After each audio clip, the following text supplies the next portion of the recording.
Kitchen ओटा आपण regular जरी कितीही क्लीन ठेवला तरी तो हळूहळू म्हणजे ज्या ठिकाणी आपण भांडी घासत असतो, जिथे पाण्याचा सतत वापर होत असतो, त्या ठिकाणी हा किचन ओटा आपला पांढरा होत असतो।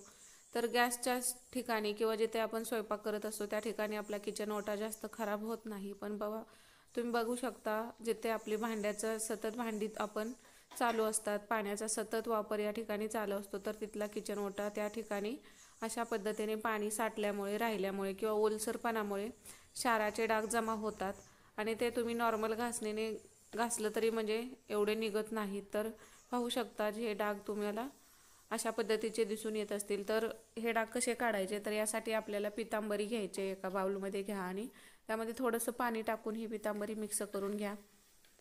तर ही जी मिक्स केलेली आपण पितांबरी आहे ती जिथे आपला किचन ओटा खराब झालेला आहे म्हणजे त्या ठिकाणी तुम्हाला सगळीकडे हे लावून घ्यायचं आहे। आणि हे लावल्यानंतर आपल्याला जास्त वेळ ठेवायचं नाही। तर किचन ओट्यावरती बघा, तुम्ही व्हिनेगरचा किंवा हार्पिकचा जर यूज केला चुकून तर तो किचन ओटा आपला खराब होतो, म्हणजे त्यावरची शाईन सगळी निघून जाते।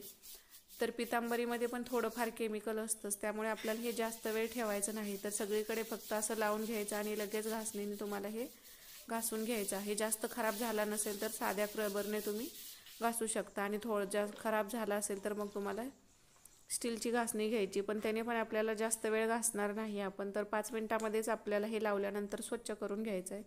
आणि घासण्या अगोदर तुम्हाला एका बाउलमध्ये थोडंसं विम जेल घेतलेलं आहे आणि त्यामध्ये 1 ते 2 चमचे तुम्हाला खोबरेल तेल टाकायचं आहे। कारण जर असंच घासलं तर या किचन ओट्यावरची जी शाईन असते ती म्हणजे किचन ओटा नंतर सुकल्यानंतर आपल्याला पांढरट दिसतो, तर तसं होऊ नये म्हणून खोबरेल तेल तुम्ही नक्कीच यामध्ये मिक्स करा। तर अशा पद्धतीने आपल्याला विम जेल आणि खोबरेल तेल यामध्ये मी मिक्स केलेलं आहे, त्याच्याने तुम्हाला घासून घ्यायचं आहे। तर फक्त हलकंच घासून घ्यायचं आहे, त्याला जास्त पण आपण घासणार नाही, तर सगळ्या बाजूने घासलं जाईल अशा पद्धतीने घासून घ्यायचं आणि नंतर लगेचच आपल्याला पाण्याने धुवून घ्यायचं आहे। तर जास्त वेळ आपल्याला किचन ओट्यावरती 5 ते 10 मिनिटांमध्येच तुम्हाला हे पितांबरी लावल्यानंतर काढून टाकायचे आहे। तर जास्त वेळ ठेवू नका, नाहीतर आपला किचन ओटा डल होऊ शकतो।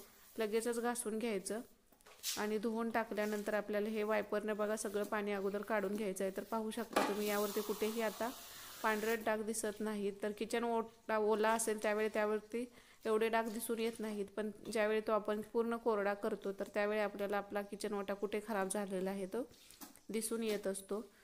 तर प्रत्येक वेळी आपल्याला हीच काळजी घ्यायची की कमीत कमी म्हणजे ओलसर आपला किचन ओटा राहिला जाईल। तर प्रत्येक वेळी आपल्याला तो नेहमी कोरडा करून घ्यायचा आहे। तर सगळीकडे आपल्याला हे लावलेलं आहे ते अगोदर सगळं घासून घेतल्यानंतर पूर्ण धुवून काढायचं पितांबरीचं जे आपण लावून ठेवलेलं होतं ते। तर तुमचा किचन ओटा जर जास्तच डल झाला असेल किंवा त्याची शाईन पूर्ण गेली असेल तर मार्केटमध्ये तुम्हाला हा किचन ओट्याला पॉलिशसाठी पण केमिकल भेटून जातं। तर ते एकदा थोडंसं महाग असतं, पण तर जे तुम्ही एकदा घरात आणून ठेवलं आणि त्याचा यूज मग तुम्ही वेळोवेळी तुम्हाला जेव्हा केव्हा वाटेल आपला किचन ओटा खराब झाला आहे तर त्यावेळी त्यावरती तुम्ही नक्कीच ट्राय करू शकता।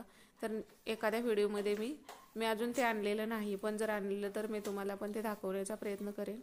तर पूर्ण किचन ओट्यावरतीचं हे पाणी आपल्याला काढून घ्यायचं आहे। तर हे पूर्ण पुसून घ्या आणि पुसल्यानंतर तुम्ही यामध्ये फरक पाहू शकता।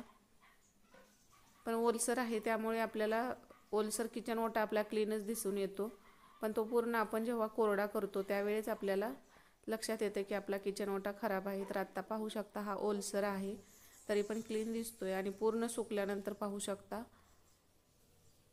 तर हा किचन ओटा मी पूर्ण कोरड्या कपड्याने पुसून घेतलेला आहे। आणि असं वाटलं तर तुम्ही यावरती थोडंसं खोबरेल तेल लावून घ्या। वेळोवेळी जर तुम्ही अशा पद्धतीने घासत असाल त्यावेळी एखाद्या कापडावरती खोबरेल तेल टाकून तुम्ही जर असं नुसतं पुसून घेतलं तरीसुद्धा तुम्हाला किचन ओटा तुमचा क्लीन म्हणजे पांढरट पडलेला असतो तो पण हळूहळू कमी होतो। तर घासल्यानंतर नक्कीच तुम्ही यावरती तेलाचा वापर करून बघा। खोबरेल तेल यूज करायचं आहे आपल्याला, खाण्याचं तेल नाही। तर 1-2 ड्रॉप तुम्ही तेल टाकून जर कोरड्या फडक्याने पुसून घेतलं तर किचन ओटा आपला छान होतो। पूर्णच डल झाला असेल तर मग तुम्ही मार्केटमधून तसं एखादं केमिकल आणून म्हणजे किचन पॉलिशसाठी जे भेटतं ते तुम्ही एखादा डबा घरामध्ये आणून ठेवा आणि त्याचा यूज करून सुद्धा मग तुम्ही तुमचा किचन ओटा नेहमीसारखा करू शकता। जसं तुम्ही मार्बल शायनर म्हणून भेटतं ते सुद्धा तुम्ही आणून ठेवू शकता। पण पाहू शकता तुम्ही अशा पद्धतीने क्लीन केल्यावर सुद्धा पूर्ण आपला किचन ओटा की याच्यावरती अजिबात डाग राहत नाही।